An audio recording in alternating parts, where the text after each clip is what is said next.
Well, what is going on, everyone? Today we are going to talk about new TCGs.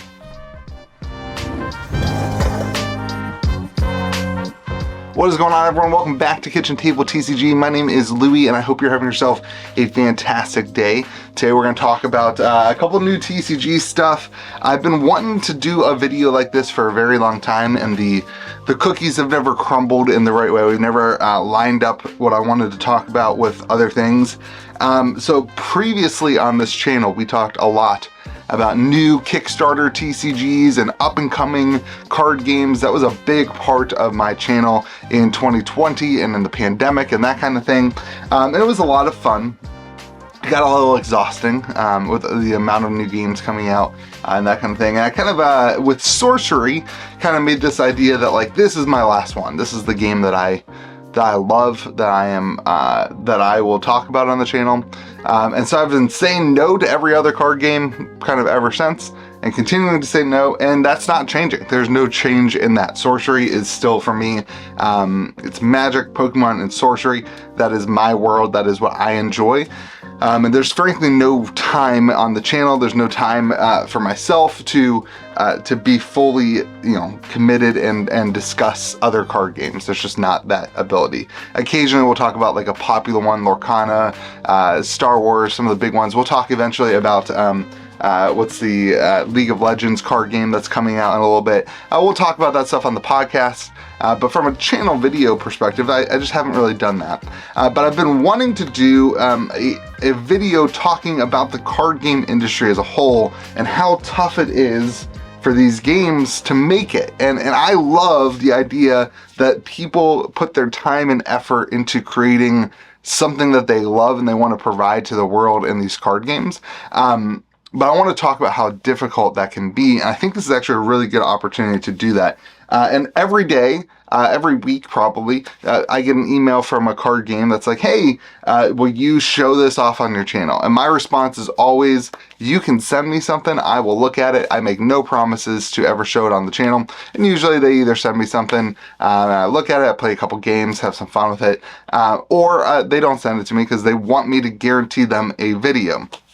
But today we're going to look through a game called, what is this called? Soul Masters TCG, because they agreed to let me do this kind of overarching video on the difficulty of creating a new game, and to talk about that while I share their box that is on Kickstarter, or going to be on Kickstarter, or actually maybe it's not even on Kickstarter. I don't actually know. I think it's also at distro. One of the reasons I chose this one is because my distro reps actually asked me about it before I even heard it from these guys. So we're going to talk about that.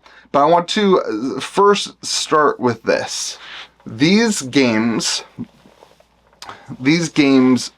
do really, really well when Pokemon and Magic the Gathering are struggling. So we saw this in the 2018, 2019 with Magic the Gathering, when they kind of stopped their Pro Tour stuff, they kind of stopped their organized play stuff. We saw an influx of card games come out in the pandemic, right before the pandemic, that were promoting organized play. That was a huge kind of driving factor for the games. We saw all these things kind of encouraging that, hey, Magic's not for you if you're a competitive player, come to these other games.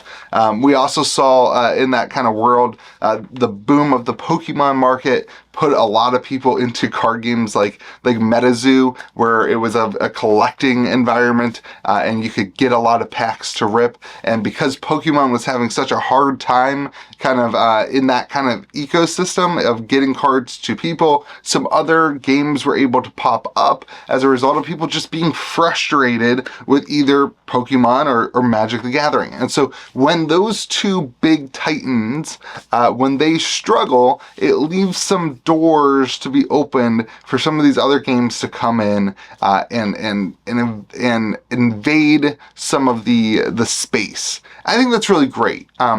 But the tempered expectations need to happen.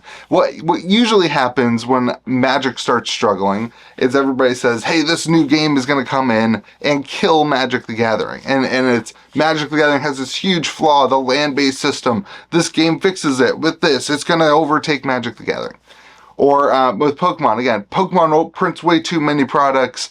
So this game, limits the number of boxes to X number of boxes, and that, really true collectible, blah, blah, blah. And so you have these doors that get open, and in reality, nobody is ever going to overtake Magic the Gathering. Other than Pokemon, which probably has overtaken Magic the Gathering. No, but it's a completely different market. But nobody's ever going to overtake Pokemon. It is not going to happen. From Magic the Gathering's environment, you have this obscene amount of player base where anywhere you go, you can walk into a local game store and you can play Magic the Gathering. You don't have to worry about that. It's at every game store. No matter where you move, there will be somebody around you who plays Magic the Gathering. It's ingrained in the world that people play this card game. 30 years of being really the only TCG will do that.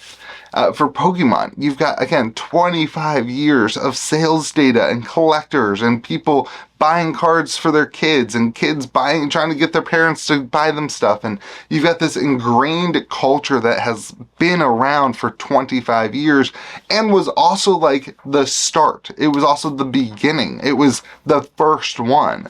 And so it's incredibly difficult to overtake those things.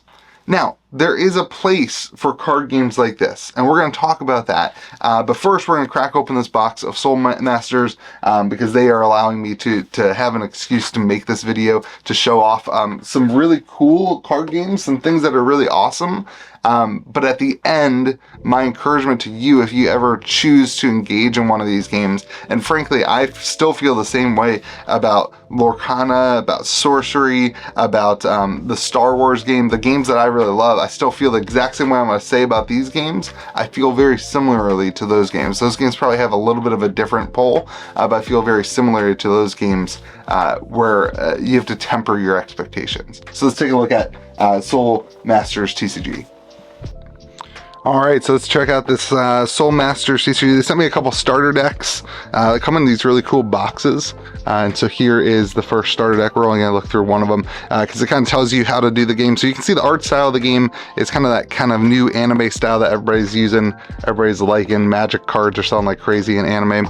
Really cool presentation on the boxes here. You have this kind of chip theory. I don't know if you guys ever have heard of chip theory games, but they use these kind of chips too, poker chips, to do life counters and that kind of stuff. So that's pretty cool that the starter decks come with like really high quality things. But then even in here, it like explains the whole game, the cards, how to play the deck, that kind of stuff, some stickers. So really good presentation on the overall card game here for the starter deck. The ability to pull a starter deck out and know exactly what things do in 5 or 10 minutes is really impressive. I was able to pull this out and learn there's a couple different types of cards. You got your commander cards, which are these ones, I believe. You get your commander cards. See on the back, it even said exactly what they were. Commander cards, rage deck, reserve deck, and then the chips for health casting. So your rage deck, your health deck, that kind of stuff. So you can see beautiful card design on the back. The cards feel pretty good. They've got like a little glossy feel to them. And then this is going to be the deck. It's always hard when you are showing off a card game that you don't know a ton about to explain the cards, especially when you're looking through a camera. But these are weapons, armor, equipment, really cool. Again, the artwork on this stuff, it looks really cool. It's kind of the anime style. For some people, you're really gonna like that. For other people, you don't. For me, the thing I noticed, like these look very similar to me. I'd like to see a little bit different mixture in the art, but kind of these things, like that card looks really cool. The Shadow Temple, that looks pretty sweet. So this is played on a regular battleground like you do Magic. On their playmat, they've got a couple of different tell you where to put cards and that kind of stuff. Here's your regular deck, some crystals, some cores, get your energy, more cores. The Shadow Clan, these are just unit cards. So in the top right up here, you have your power, your toughness. I think the top left is your casting cost. Yep. You've got your health is on the bottom. the defense is the number of cards you can use to block, that kind of thing. You've got an ability, and then I think this bottom left one is the transfer rate, which is I believe your ability to attack and what you need to pay in order to attack. So artwork looks really cool. Again, I don't know how the gameplay plays. We'll talk about that kind of at the end when we do like a little recap of what's important to different card games. But it definitely looks like this game has a pretty strong desire to be played, not just collected like we've seen some of the other games. They came out with, this really cool pre-con deck with exactly examples of how to play. Moon's Embrace, that card looks pretty cool. Cards look really cool. I like that they're full art, that they don't have borders. I think card games are wasting their time doing cards with borders now. Everybody wants full art. We already looked at the cores. And then you do have commanders in this. I don't know what that means exactly. I assume that your commanders, there's a little slot for them here. So I assume that maybe you have a certain number of commanders that you can run. This is all Keshi, so maybe you choose one of the Keshis. You'll have to look up a how to play. I'm sure on their website they have how to play stuff. But kind of cool to see different ways of playing the game. Maybe it's different abilities, it seems like, on the cards. So it's pretty cool. So that's the starter deck. Let's hop in and take a look at the booster box kind of experience here with a Awakenings first edition booster box from Soul Masters TCG.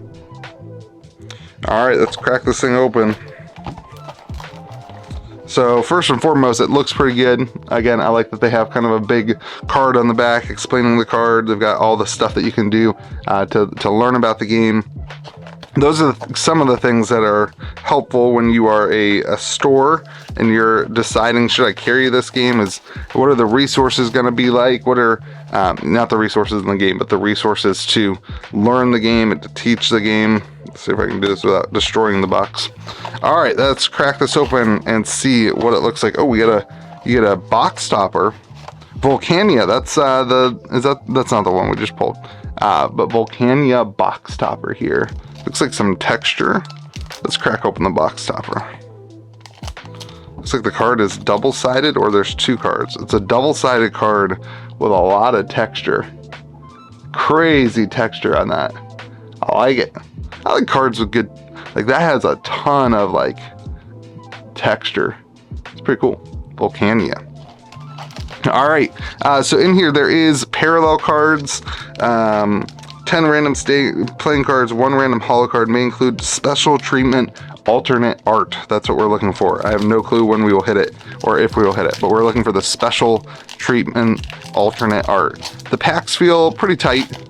This is pretty typical for the new games. They look cool, but they feel pretty typical for the newer games. It's been a while since I've opened one, but Bleed, Frederick, Flame Shield, Heavy Squire, Pacifying Light, Valgur, Bell, the 12th Army unit, Shiv, Misdirection. So there you got Shiv in a different card. The Silver Moon, the commander, and there's an Abraham, the foil. So the foil looks pretty good. They put a different thing on it. It's not just a foil over top of it. They put a mask on it in the artwork, which is pretty cool. I like that. When card games just throw foil over top of the entire card, it drives me nuts. Like, it drives me absolutely nuts. I think it's so lazy. I think it's so lazy. Rage, Midori, a Low Blow, Not on My Watch, Fang, Thumb, Balfour, Tremor, Yugito, Blood Pack, and Eliza the Huntress. That's pretty cool. Giant sword on that unit. The cards look good. They feel good. Let's do a little fold test. Let's get you guys interested. Let's do a little fold test. Can you fold the card? And does it fold back? A little bit. A little bit. So a magic card, when you fold the card, it has the core in it. So this is more like what's it called? One Piece. Very similar to the print quality of a One Piece card. Not quite as thick as One Piece, but One Piece you fold it and it doesn't. So is this the card we got? No. Volcania, yeah. All right, that's the same card we got there. The Wolves Howl, Flame Pack, Cower, Hate, Angel's Wrath, Filbur the Strong, Wolfbane's Bite, Dawnbreaker, and Gavinkus. So all in all, cards feel good. I think they look good. I think one thing I would suggest to them is that all the cards kind of look the same. There's no like real, you know, all the cards have the very anime feel to them. But they look good. I like that some cards have, you know, they're facing different directions. That's cool that that person is upside down. Like, I like that. At first in the starter deck, I was a little bit like, all the poses are all exactly the same. But they've mixed it up a little bit more in the booster packs, which is good. I think that's really important whenever we have these games that are very character driven. There's an energy core artifact. That all the cards aren't just posed the same way and they don't all look the same. Like, that one looks really cool, really different. Because you got to be able to, like, these two cards look way too similar to me. I'm not going to be able to tell the difference between these two cards from across the table. But this, I guess, is Evolution 1. That's Evolution 2 of the Commander, so that's kind of cool. And this is the Flame Scabbard. Okay. Flame Scabbard. Looks really cool. I don't know when we're going to hit a special card. I'm not going to know what it is. So, we just pulled, there was 2 different Commander cards that were Evolution. So I guess your Commander evolves, which is kind of cool. These, apparently, these are Focus. I wonder if that's like the mana system. But it's kind of cool to see, okay, so your Commander goes out and your Commander can evolve. That's really cool. Gilsa the Fierce. That's a big sword. Or whatever that is. Axe. I don't know. That's crazy. The foiling looks really good. The foil cards, I mean, you guys know I'm a sucker for foils. They look really good. I'm not sure what the first edition means. I'm not sure what their plans are for editions and releases. I do know they are at distribution. Peach State reached out and they wanted to, you know, they wanted me to buy boxes for the store and that kind of stuff. So that's pretty good. It's good that they are already at distribution. I'm not sure. I said Kickstarter. I'm not sure if they're doing a Kickstarter or not. I would guess not if they're already going through to distribution. There's Bleed. All right, let's talk about like this card. This is one of the more racy cards so far. You got to be really careful in a game like this because if you go too crazy with the artwork and the attire, we'll leave it at that, then you run the risk of like card game stores just not wanting to carry it because you're trying to be a family friendly environment. You run the risk of like this game's made for 6+. I'm not letting my 5-year-old play with that. I don't know. It's just not me. Not me. Somebody is though. But so you gotta run the risk of that. One Piece can get away with it because it's One Piece. Athena focus card. Okay, so this, I don't know. I'm just trying to wonder if we get a special card. Hopefully we will know it if we hit a special card. This is always a good test. If you pull a special card and you don't know that it was a special card, then it's not special enough. So this is always a good test to know. I'm not sure if you guaranteed one per box or not. But you know, One Piece can get away, Gray Moon Mask. One Piece can get away with really scantily clad people because they are a major IP that already has that. I think a game like this, it's a really tough line because you gotta be interesting for people who want that, but you also gotta toe the line of like people wanting their kids to be involved in that kind of stuff. Fallen Angel, and this game seems to do it pretty good. Pretty good toe of the line. I usually won't even show a game that doesn't. So if I post the video, that means I think they did it pretty good. They towed the line pretty well. That doesn't mean there's not a couple cards that might be a little bit across, but Flames, that card looks sick. Look at that. That's a cool looking card. I like the artwork on that with the flames all around. That's a cool looking card. So that's just an ability. That's not a character card. The artwork looks really cool. Again, it's a very stylistic. It's going to be, you know, there's going to be people who just have zero interest in an anime style card game. That's why Grace looks pretty. I like that card. That's especially when you're a game that's focused so much on the characters. Like this art is all focused so much on the characters. you can get very repetitive with stuff, and that's one of the things hopefully that you see card games get better at over time as they get higher budgets and that kind of stuff. Taunt, that one looks cool too. But this looks like a typical kind of anime. Oh, that's cool with the dice. Roll the dice, discard your hand and draw that many. That's pretty good. A wheel effect and a Valen. I like the kind of loose texture on the back of the cards too. There's like a, I'm not sure you can see it on the camera, kind of like a loose texture on the back of the cards. All in all, pretty cool. One foil per pack is, you know, that's a way that most card games are doing it. I prefer the foils to be harder to pull. Like, I really like with Sorcery how hard it is to pull the foils. Shelly, the Crimson Shadow Clan. The artwork's really cool. Like the background, you know, the forest, everything looks really professional. Everything looks finished. That's another thing that you usually run into with these card games, is things not looking and feeling finished. I think the cards look, I mean, they obviously have put a ton of time into it, and they all look, you know, finished. There's spice. It looks like they've created some characters, which is always good. Filbur the Strong. I'm not seeing anything that is like a unique pull here in the back. I don't know what the pull rates are. May include a special alternate art card. That would be pretty cool to get a special alternate art card. I guess all the cards are alternate art to us because we've never looked at them. Blood Pack, that thing's crazy. That thing looks good. So you can see like the texture, this is a different texture than that. That's really cool. I mean, the printing process is really good, and it feels like a polished product, which is a huge win. The packs are kind of hard to open, not gonna lie. Another focus. Oh, that might be something special with these, this thing. Did we get the Chaplain Roxadan? Is that a special because of the tapestry going down the side, or is that just part of it? I don't know. We'll put that in the thing. That looks special though with the tapestry. Kind of looks cool. Chaplain Roxadan. I like that they seem to have a lore too, like the 5th Army and Assassin's Guild and Volcano Home, oh, I don't know what that is. The Savage Claw, like there's definitely factions, which is really cool. Heavy Knight Unit. Like there's definitely factions. That's a really strong start too, to have that kind of lore built into your game, have people who identify to this faction and they want to be part of that faction, and they like that's an important part of building a culture around your game. I wish I saw more stuff like this, because this card looks really cool and unique and different. The Apothecary Adeline, 12th Army.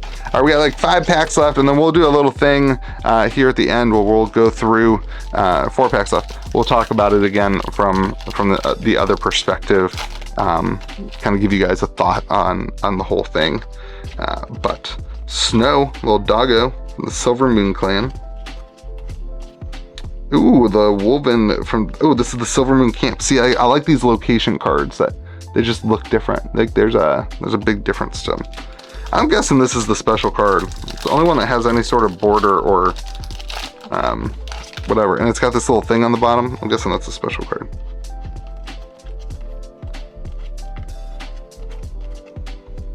Keshi's Core Artifact.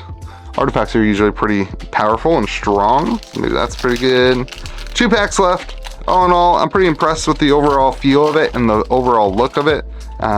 It feels like a completed, polished product, which is really, really cool. Athena's Core, so we got back-to-back cores there.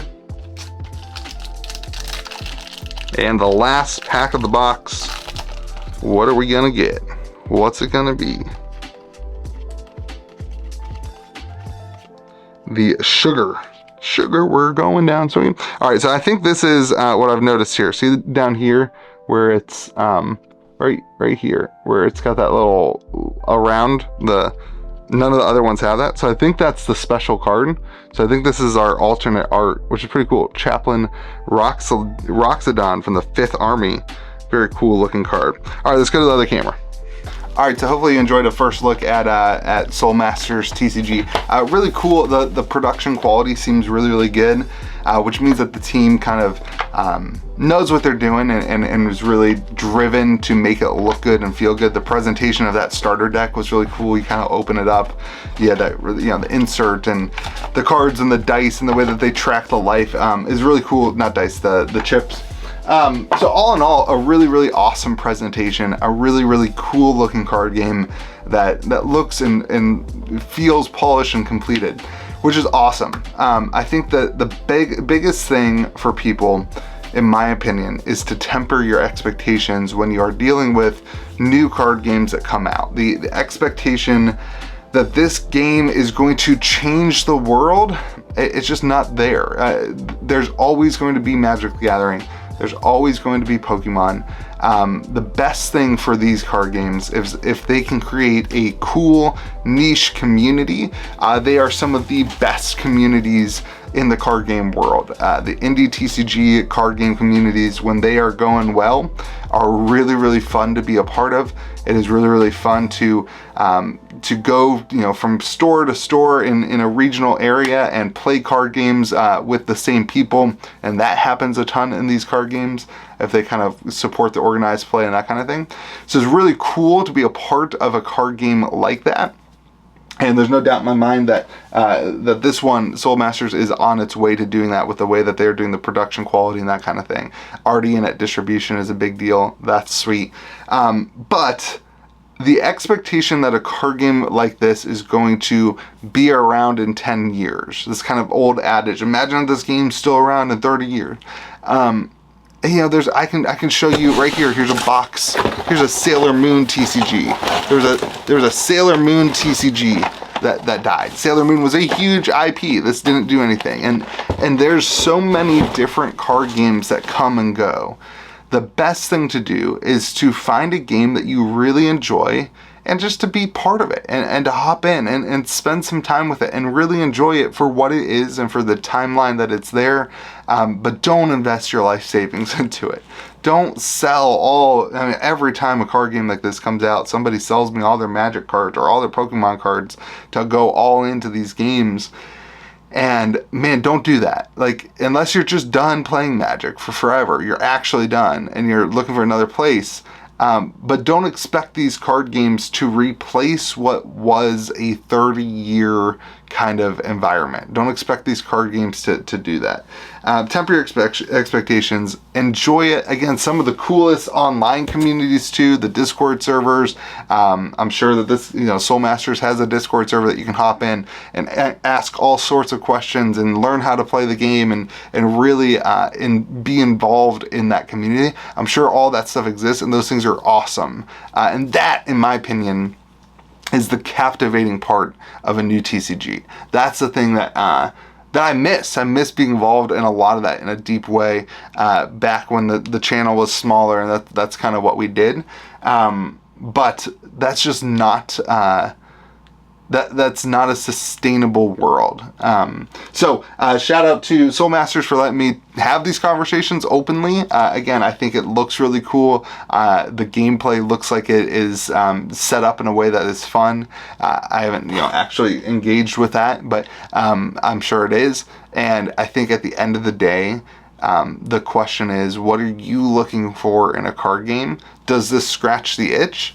And then how much of your time and your energy can you put into that? One of the big things I'll say is if you want to see a game like Soul Masters at your local store, from a store owning perspective, I would carry Soul Masters TCG if there was somebody at my store who was like, I'm gonna champion this. I'm gonna take the time to learn the game, to be there every week, to teach people how to play. I think if you are somebody who is passionate about these card games, go to your local game store owner and say, hey, I'll be there every week. I want to help encourage people to play the game. I want to help teach people how to play, and expect that that's going to be a hard job. But if somebody comes to me like that, I give them all the product at cost. I will hook them up with promos and all that kind of stuff. I'll make it worth their while if they want to see a community formed around the game.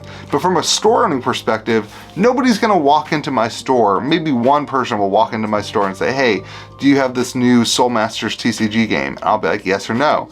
But every day 50 people walk in my store asking for Pokemon and Magic. So it's to me not worth the time to add another game like this. But if there was somebody in the community that was passionate about it, that wanted to teach people how to play, that wanted to encourage that gameplay, I would add the game knowing that that person is going to reduce the burden on me in terms of the time and the energy required to learn and to teach, but also will increase the number of people who are interested in the game. And so if you care about these card games, go be a part of your local game store. Go encourage people to play and have those conversations with the owners and say, listen, like, if we do Tuesday nights, I'll be there every Tuesday night, whether nobody shows up or one person shows up, and I'll teach that one person how to play. Because that's how these card games actually grow. And that's the important part, is if there's people who are championing the games in the local communities. So have yourselves a great day. Let me know if you enjoyed videos like this. I don't know. Thank you to Soul Masters TCG for letting me make it. Have a great day. Be kind to the people around you. We'll see you guys next video.